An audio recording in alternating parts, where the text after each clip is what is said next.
різних вірусів і від різного спаму. And when you use this two-step verification, І коли ти двокрокову підтвердження проходиш, so you have password and then you have mobile phone. у вас є пароль, а потім у вас є мобільний телефон, Then your data is safe. тоді ваша інформація збережеться. So when your school has their own systems that are not that safe because it's the server and it can fall down. І якщо в вашій школі просто сервер, то звичайно ви може просто бути, не перестати працювати і десь зникнути ця інформація. So I heard about that your country has little bit escaped of this GDPR, General Data Protection Law. А у нас трішечки лише в країні про загальна інформація, користування інформацією. Закон у нас він ще не прийнятий. So in Europe we have this law starting from 25th of May. З 25 травня у нас прийнятий вже такий закон. So this means I can't put any data about students online anymore. Тепер я не можу виставляти жодних. So we can do a little exercise. Ми з вами зробимо зараз маленьку зарядку. So basically you need that your back is that. Put your hands here. Поставте свої руки ось так. And then you do this. Зробіть ось так. І ось You так. see, you feel your back. Відчули спину тепер? And then also this, what is that? Circles. Зробимо кругові рухи. And also this. І нахили шиї. How you feel? Yeah. For me, basically that, and for like 1 minute, and then I can work again, and my posture is good. Я хвилинку можу зробити таку зарядку і далі мені це допомагає. Моя постава вже краще стає. So for children at home, Для дітей вдома you need that your this table should be lower than me because my hands are up. Для дітей потрібно, щоб був стіл відповідного рівня, тому що ви бачите, мої руки, вони надто This високі. level is better than this. Ось такий рівень це краще, ніж коли зависоко. The chair must be adjustable І відповідного рівня має бути стілець and support my back. і підтримка для моєї спини. And the mouse must have this big room. І для мишки, для її простору потрібен простір. I have seen teachers, lot of books here. Я бачила вчителів, яких багато книжок тут стоїть. So bad. Це погано. When you use mobile phone, I have seen. І так само бачила, як ви користуєтесь мобільним Please телефоном. hold it upper. Тримайте його вище. And when you like to sit in the nice chairs that we have, get pillow or something in your. Можете теж взяти подушку собі поставити, коли ви сидите на гарних стільцях. So every hour you should do some movement. Кожну годину потрібно робити якісь рухи. Even to go and ask what the colleagues are doing, ask drink water. Піти запитатися, чим займаються колеги, сходити попити води. And eyes are also our value, what we have to protect. Очі теж мають велику ціну для нас, тому їх треба захищати. I know good teacher can see behind the back. Ми знаємо, що Or blood circulation. і так само, коли ми стаємо старшими, у нас стають проблеми з циркуляцією крові. So you can do exercise. Можна робити ось таку зарядку. And grab, І так само, якби хватаючи руки, put together. разом з'єднати руки.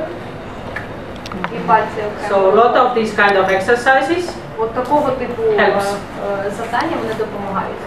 The grabbing hands will be hurting. І ввечері вас болітимуть руки.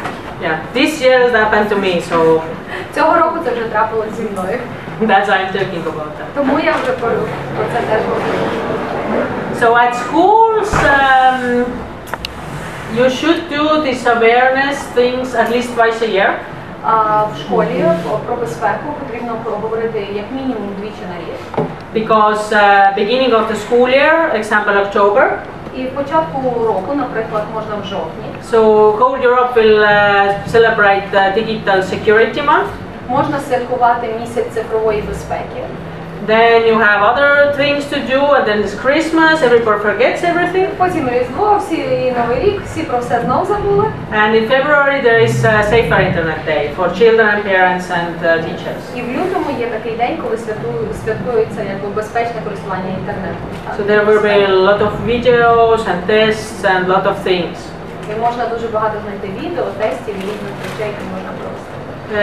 Even when you put blank posters in the school and everybody can write their good experience, but they have internet and bad experience, this is very easy to do. І дуже легко можна таке організувати, просто поставити листок, де вони могли б ділитися своїм досвідом про безпечне і небезпечне користування інтернетом. Even to watch one video is better than nothing. І навіть просто перегляд одного відео якогось буде краще, ніж нічого не робити. So what else we can do at schools? Що ще ми можемо робити в школі? The basic understanding of the school that for the student technology is a norm because everybody has a device. Основне поняття школи це те, що зараз всі мають різні знаряддя комп'ютерні, технічне забезпечення, і це для них є нормою, вони все знають. And there are countries who will buy all the gadgets for the children. Є такі країни, які закуповують це все для дітей. And the other countries who say we don't have money. А є інші, які говорять, у нас немає на це грошей. So Estonia, we don't have money.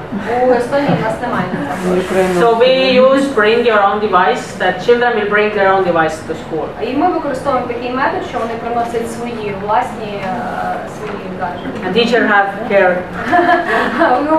У вчителя ось так волосся стає. Because all of the devices are different problems. І в кожного із них буде різна проблема. But it's free. Але це безкоштовно. And yeah, okay.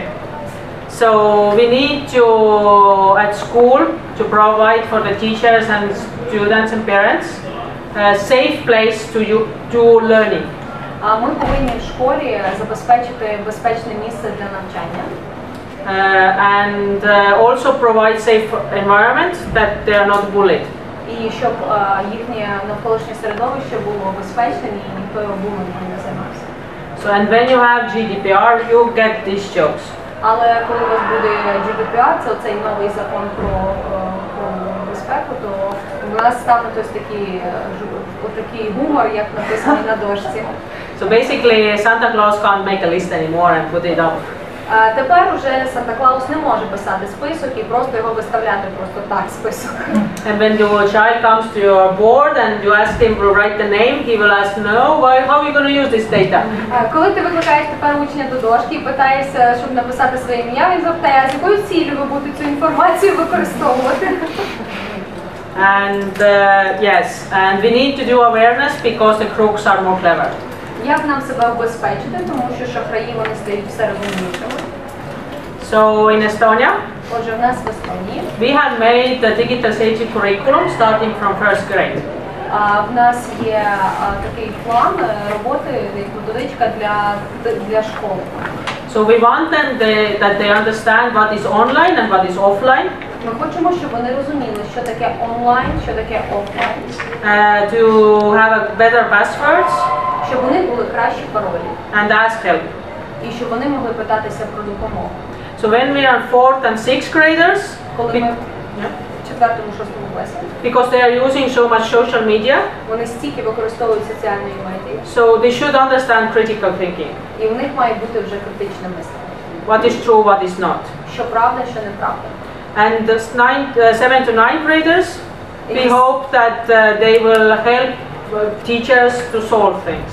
І ми думаємо, що ті, хто вже в 7-му, 9-му класі, вони зможуть допомогти вчителям вирішувати ці проблеми.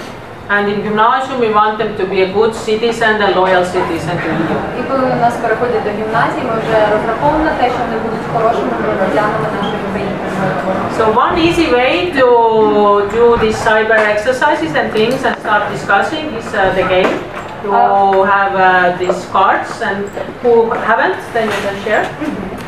Один із хороших методів – це те, що можна кіберігри проводити. Хто не має карти, ви можете підняти руку, я вам дам.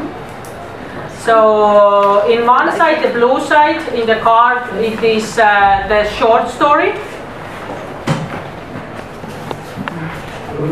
So in the blue side there is a short story. А з темно-синьої сторони там коротка історія. And in the right side is the full story to be guessed. А на білій стороні написана повна історія, яку потрібно здогадатися. So mom got special prize because of the snowstorm. Мама отримала особливу ціну через те, що була снігова буря. What happened? Що трапилось? It's a cybersecurity case. Це кібербезпечна така одна із історій. It's about your computer Це про ваш комп'ютер, and files. про файли. So what bad could happen to your files? Що погано могло трапитись з вашими файлами? Yes? Розбився ноутбук, коли падав. Okay, it could broke, yes. Так, могло статись таке, що ноутбук поламався. But the computer stayed okay. But something inside happened. Щось всередині трапилось з ним. Some programs were in the computer did something. But what did they did with the files? Що трапилось з файлами? One way is to delete. Удалилися файли. It's not that. What else can you do with files? Що ще можна робити, крім того, щоб видаляти файли? Send it to away somebody. Відправити комусь іншому. But nowadays they took it hostage. Ransomware. They take your files and say, give me money, I will take you back. Вони просто шахрайським чином, захватили ваші файли і сказали, що почали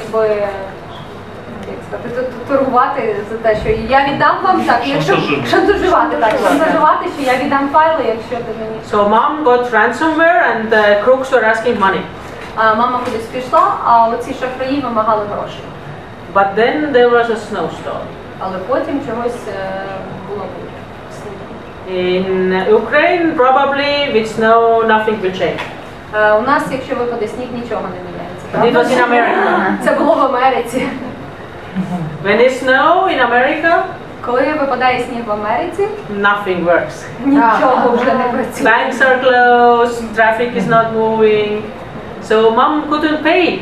Мама не могла за це заплатити, тому що там ні банки, нічого вже не працюватиме. So she write to the crooks that I want to pay, but I can't.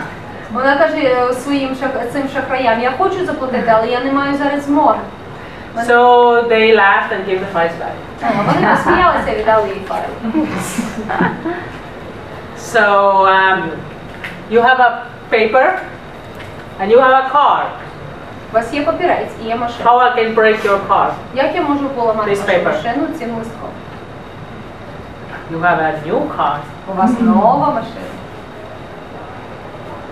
That's yeah. With new cars, how they drive? Як їде новий, як They have sensors and they сенсори. Yeah, they look at the signs. I put that in the sign, car doesn't work. Я поставила це на знак і машина вже не працювала.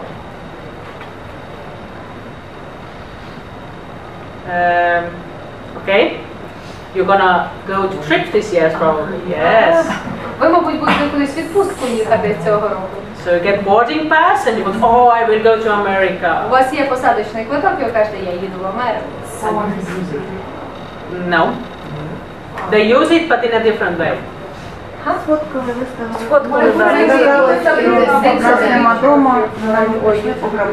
I took a picture of my boarding pass. I posted it on Facebook. You can take the boarding pass and say, I'm not flying, please take my ticket and bring back my money. So it was exactly this situation. Тобто ситуація, коли ти виставив у Фейсбуці свій квиток, що ти кудись там летиш. Інший може здати цей квиток, сказати, що я не Але ж вам для цього потрібен паспорт, не тільки квиток. Ви сказали, що вас немає вдома. Вам потрібен паспорт для того, щоб вам повернули кошти.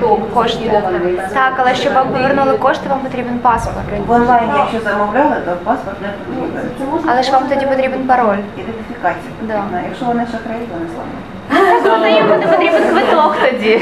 Yeah, so you are in true that when you are very good social manipulator, you can ask the company who issued that to cancel it. Yes, it's one thing, Так, but один варіант можливий, коли ти добре вмієш соціально маніпулювати, в них могло і таким чином співпрацювати, але but in every boarding pass there is a QR code or this code. є QR-код, ви знаєте, на кожному посадочному курсі. So use your mobile phone to find the app and see what the code means. І ви використаєте свій телефон, щоб побачити, що означає той QR-код. There is so much information that КРОК can just only cancel things and in the future І also. там стільки є інформації, яку шахрай може просто сканувати і змінити. So they get a lot of information out of that. So if you put up, please don't put the code and all of that. Якщо вже хочете виставити, то дивіться, щоб коду не було видно чи іншої інформації. So last story. Остання історія. You have a parking lot in the zoo, everybody pays, and one day the parking attendant is gone. What happened? 23 роки люди платили за парковку в зоопарки, в парковочний лот, але одного дня контролер зник.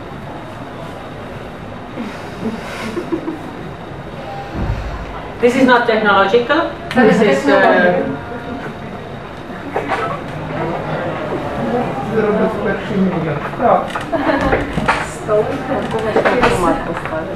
Fake parking. Фейк паркінг? Це була фейкова парковка, тобто yeah, якась нелегальна. Тобто вони просто її собі нелегальним чином. So yes, 25 years ago, 23 years ago, one guy decided that I will start asking money every day, and everybody thought that it was legit. And when he was gone, everybody was asking like, we want to pay, and then they found out that land was free.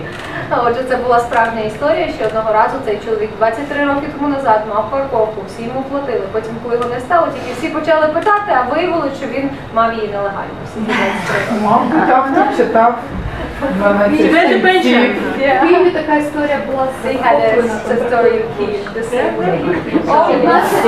If you lose job, then parking meter They made is had very the same for good. 15 years in Kyiv. So all of these stories and other stories you can find in this website. Ви всі ці історії можете знайти за цим вебсайтом. So keep calm and stay safe. Yeah. Отже, будьте безпечними і залишайтеся спокійними. And you find Коли ви my користуєтесь онлайн. so you find my contacts there, and if you have a story, please tell me. Next pack, I will put your story. І ви маєте мої контакти, тому якщо у вас є якась історія, слідуючого разу я зможу її теж поставити на наступну партію карти. Thank you. This is yours. Це